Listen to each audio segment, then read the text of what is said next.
Annyeonghaseyo, berjumpa kembali bersama saya di Ini K-pop. Seperti biasa di hari Selasa, saya bakal membacakan berita-berita dari dunia K-pop maupun K-drama yang sudah terjadi selama sepekan. Berita pertama datang dari kelanjutan kerjasama antara HYBE dan juga SM Entertainment. Setelah sebelumnya HYBE berhasil mengakuisisi SM Entertainment dengan membeli saham sebanyak 14,8%, kini HYBE tengah menyiapkan hingga belasan triliunan untuk bisa mengakuisisi SM sampai 25%, walaupun target sebenarnya adalah 40%. Meski awalnya banyak netizen yang merasa terselamatkan karena SM tidak jatuh pada Kakao Entertainment, nyatanya pegawai-pegawai di SM Entertainment ini lebih suka jika SM bekerja sama dengan Kakao seperti rencana sebelumnya. Hal ini terlihat dari voting anonim kepada para pegawai SM, di mana 85% dari 200 lebih pekerja di sana lebih memilih rencana SM 3.0 dilanjutkan dan bekerja sama dengan Kakao. Menurut beberapa pegawai, dengan diakuisisinya SM oleh HYBE, sejarah SM akan menghilang katanya. Bahkan ada beberapa karyawan yang berkata jika masa mudanya membangun SM bisa musnah jika akhirnya SM dikuasai oleh HYBE. Rasa takut tidak hanya dialami oleh para pegawai SM, beberapa SM stan juga merasa khawatir ya dengan akuisisi dari HYBE ini. Pasalnya HYBE memiliki track record yang agak mengerikan ya, di mana HYBE pernah membubarkan GFriend setelah HYBE mengakuisisi Source Music. Takutnya gitu ada grup di SM yang dibubarkan kalau misalnya HYBE menguasai SM. Nah, menurut kalian gimana nih? Mungkin nggak ada grup di SM yang bakal dibubarin kalau misalnya HYBE berhasil mengakuisisi 25% sahamnya SM? Berita kedua datang dari UAIN yang dinyatakan positif sebagai pengguna marihuana alias ganja.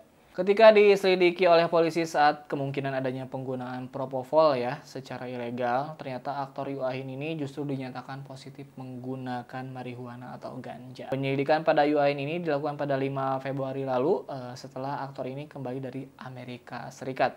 Penyelidikannya sendiri berupa tes urin dan juga tes rambut. Nah, baru pada 10 Februari, polisi secara resmi mengumumkan bahwa sampel urin dari UAIN ini dinyatakan positif ganja.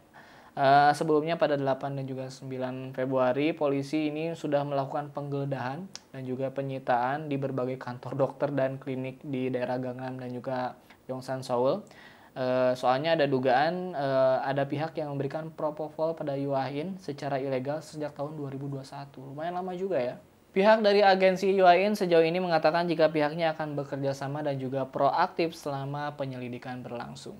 Ponsel milik UAIN juga sudah disita dan polisi sudah mulai melakukan penyelidikan digital ya terkait penggunaan narkobanya. Sejak ditetapkan sebagai positif pengonsumsi ganja, beberapa iklan yang bekerja sama dengan UAIN memutuskan kontraknya juga, seperti merek fashion Musinsa yang menghapus semua iklan yang terdapat wajah UAIN-nya. Terus juga ada merek fashion outdoor Nepa, terus juga merek farmasi Aimvita yang katanya menghapus wajah UAIN dari beranda, channel YouTube mereka, dan konten merek lainnya.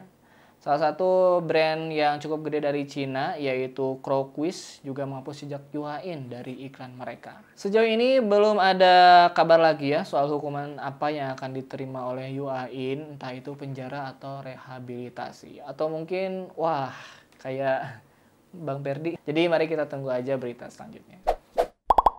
Berita ketiga datang dari Hui Pentagon yang akhirnya membeberkan alasannya bergabung dalam kompetisi Boys Planet. Bagi yang belum tahu, Boys Planet adalah survival show yang dibuat oleh Mnet yang merupakan lanjutan dari Girls Planet 999. Nah, ini versi cowoknya. Sama dengan survival show lainnya, pemenangnya akan menjadi idol bagian dari Mnet dan isi pesertanya adalah trainee ataupun idol dari 100 lebih agensi yang ada di Korea. Yang bikin kaget ternyata ada Hui Pentagon yang menjadi salah satu pesertanya, yang mana seperti kita tahu ya sebenarnya Hui Pentagon ini adalah idol yang sudah malang melintang di industri K-pop. Ia bergabung bersama Pentagon dan juga pernah membuat grup ya bersama Dawn dan juga Hyuna. Namun semenjak ia kembali dari wajib militer, ia justru mengikuti ajang pencarian bakat Boys Planet ini. Sebuah hal yang membuat netizen bertanya-tanya, kenapa Hui nggak lanjut sama Pentagon atau nggak bikin solo aja gitu. Nah, akhirnya kejawab juga alasan Hui gabung di Boys Planet ini. Ia mengatakan bahwa sebenarnya ia memiliki ratusan alasan bergabung di acara ini. Namun dari ratusan alasan itu yang paling utama adalah ia menginginkan perubahan. Sejak selesai wajib militer, Hui kembali ke Pentagon namun merasa banyak hal yang berubah. Beberapa pihak yang ia ajak kerjasama menolak karyanya. Dan Hui merasa tidak banyak yang bisa ia lakukan bagi para member lainnya di Pentagon. Karena alasan itulah akhirnya Hui mengikuti acara Boys Planet dari Mnet ini, dan di sini si Hui itu menggunakan nama aslinya ya, yaitu Lee Hoo-taek. Dan ia sudah tampil di episode 2 dengan membawakan lagu dari Blackpink yang berjudul Shutdown. Nah, itu saja berita kita untuk kali ini. Kalau kalian suka jangan lupa untuk like, comment, share, dan juga subscribe. Kita berjumpa lagi di konten selanjutnya. Terima kasih sudah menyaksikan konten ini. Kamsahamnida. Annyeonghaseyo.